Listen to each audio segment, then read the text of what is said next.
Hey Reefers, welcome back to another video from Reef Drama. Today we're just going to go through a couple of little updates. The first thing I've got is a little unbox of a new heater that I'm going to be using in my saltwater mixing station, and I'll explain why I've gone for this. And we're also just going to go through a quick update with regards to the tank parameters as well. So keeping it short today, not a massive one, but just more of a little update really for you guys. See you in a minute, stay tuned. Right, let's get straight into it then. Quick unbox. As I mentioned before, this is the new heater that I've purchased for my saltwater mixing station. We've got on the back here, shows the version that I bought, which is the 300 watt. And as you can see, there are other wattages available, and also a little sort of demo there of how to or how not to place your heater. So standard sort of stuff. We've got instruction manuals, so that's fine, that shouldn't be too much of an issue. And then the actual heater itself. What I do like about this particular one is that it has this temperature sensor actually coming off and away from the heater itself. We've got what looks like a pretty good length of lead between the heater and the controller. And then on the controller itself, we can stick it onto the wall or onto the side of a cabinet if you was using this in your sump, or if you was using it in your tank. But as I say, mine's going to be for the saltwater mixing station. And then we're going to have two digital displays. So we've got our set temperature, which we can use the buttons on the side here to go up and down to our specific temperature that we want. And then we've also got a display here that will display the water temperature. So pretty standard sort of little unit there. Again, reasonable length of wire. If I quickly unwind this to the plug itself. So that should work quite well in most instances. So you've got a reasonable length of wire there from the plug up to the actual controller. Obviously you need to keep this out and away from water, and then a good sort of length of wire there to the actual heater itself. As you can see, the little heater is inside there. Now, as far as the actual tube inside is concerned, it's a high temperature quartz tube. It's got a heat resistance up to 1000 degrees Celsius. The black quartz sand effect that you can see, hopefully it's picking it up on the camera there, inside the actual heating rod has a high speed all round heat transfer effect, which can quickly increase the water temperature and make the temperature more accurate. Okay, so currently the way things work is we've got the bin here, which has got the water in ready for the salt mix. Obviously I need to heat that up, so over here in this little container I have my heater. I would then drop that heater into there, plug it in, obviously turn it on, leave it for however long, and then what I'd have to do then is come back out at some point using my little temperature here, turn it on, and then obviously see what the temperature is. Turn it back off again, because if you forget, it stays on and then runs the batteries out. So the reason why I bought this new one is so that the heater can stay in here all the time, and I can have the actual display mounted up on the wall. So I'll just come into the garage, have a quick look over at the wall, and I know exactly what temperature the water is at and whether it's ready for then me to bring out the salt and obviously put it in. So I'm just going to go through and actually set it all up now. So we've got the new heater, which we're going to drop in here, and there we go, sucker that onto the back wall of the bin, and then the plug. What I'm going to do with this is feed this round the back of this RODI unit. Again, trying to keep all the plugs as neat as possible. Pop that up there. There we go. Now I can wire tie this wire, to this pipe if I need to, and then that is going to go up and sit on the wall up there. Okay, so just a temporary fix at the moment. I've just wire tied that up there just so as it stays up and everybody can see what's going on with it. I may or may not put it here. I might lower it down. I'm not too sure yet, but I've got plenty of wire anyway, as you can see. Heater is in there. The little external temperature probe is hanging off the side, so that's good. So what I need to do now is flick it on. That will power it up. And we've currently got 25 degrees it's set for, so I'm going to increase that to 26. And then we've got at the moment 15 degrees water temperature. So if I turn this one back on, and if you can see that, what's that say, 13.6. 15. Turn it off, turn it back on again.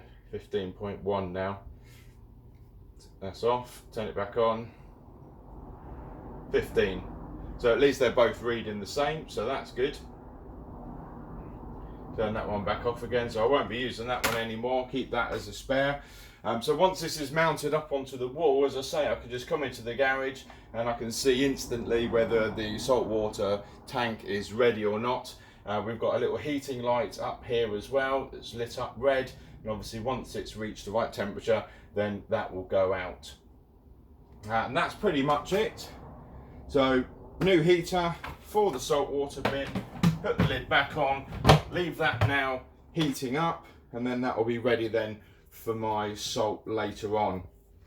These other heaters that I've got in here will just become spares now, just in case. They're obviously always good to have some spare heaters, and yeah, so that's it. So it just makes it a bit easier really for myself to see what the temperature is. So while we're waiting for that water to heat up out there, and we can go back out and have a check on that heater, and obviously just make sure it hasn't burnt a big hole in the side of the bin. I just thought I'd run through the parameters that I've just recently done in the tank yesterday. So I'm just using my Aquamate app. I don't know if you can see that on the phone there.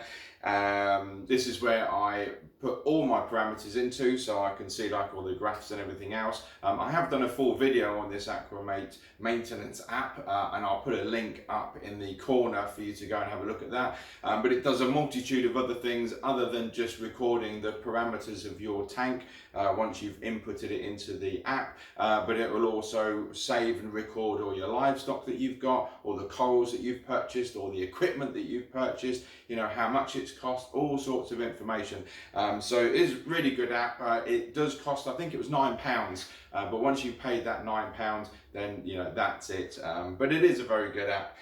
So just running through here, so we've got ammonia, 0, we've got nitrite, 0, nitrate is still at 5 parts per million, so that's really good. The other week I mentioned in a video that it was at 50 parts per million, and it's been slowly coming down, and it's now at 5 parts per million. I've even turned off the dosing of the bacterial feeder, which was from Reef flowers, so it's just the Cheeto in there now in the refugium, and I've also got the marine pure ceramic block or tile, whatever it's called, that's in there as well. And I think that's what's really sort of starting to help with these nitrates now. Coming down, phosphate.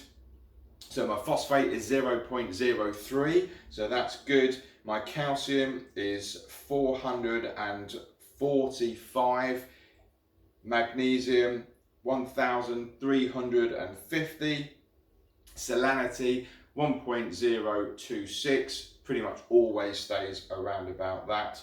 And my pH is a steady 8.0, round about 8.1.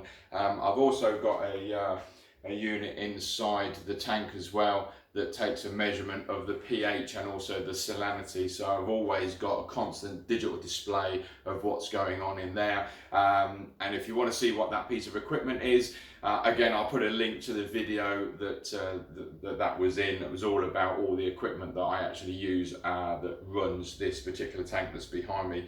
And my alkalinity, or KH, is 8.1. So happy with the parameters. The tank is doing well, the fish are doing well. I did an update last week all about the fish and the coral, so I won't go into that too much this week.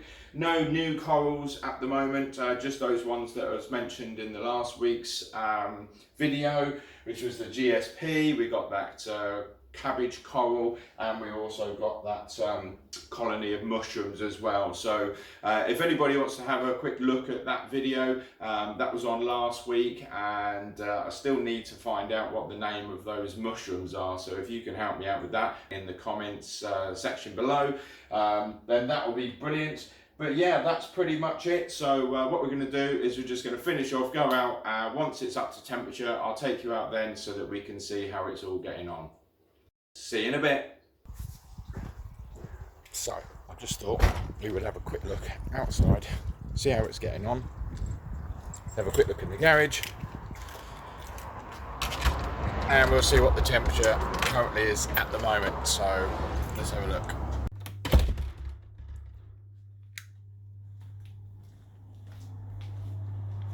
Hopefully, put this other light on. We can see 26, set to 26, and it is actually at 26. We've got the little green light that tells us that it's now hit the right temperature. So that is excellent. Very happy with that. It's worked a treat. Well, there we go. So I'm really pleased with that at the moment. Obviously, it's only day one, so, you know, it's not been a long-term kind of review as such, but I will come back to it in maybe 6 months' time, you know, as long as it's still working, and I'll let you know how it's all going. So, yeah, that's it from me today. Again, just want to say thank you very much to my new subscribers, and I'll look forward to seeing you all again next week. Take care. Bye for now. Easy come, easy go.